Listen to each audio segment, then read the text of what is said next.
Hi everyone, how you guys doing? It's me, your girl is back again, the only wife material in the kitchen.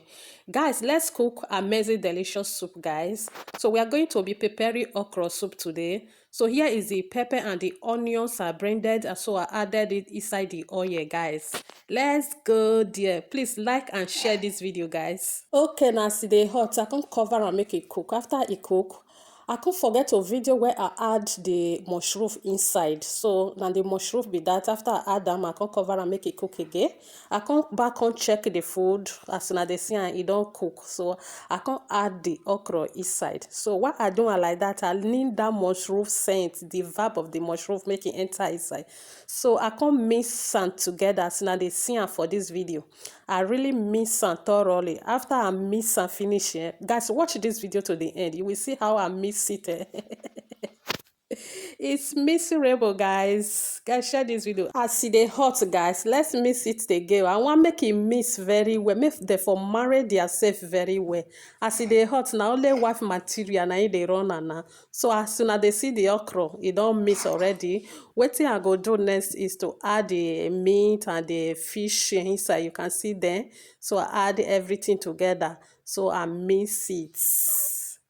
I mix it thoroughly.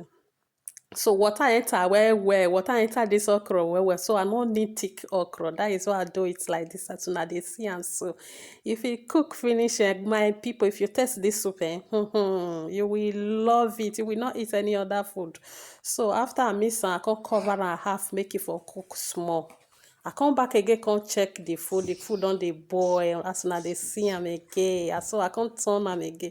How una dey see the soup, how una reason am na? It's yummy, this food is yummy, na so it's delicious.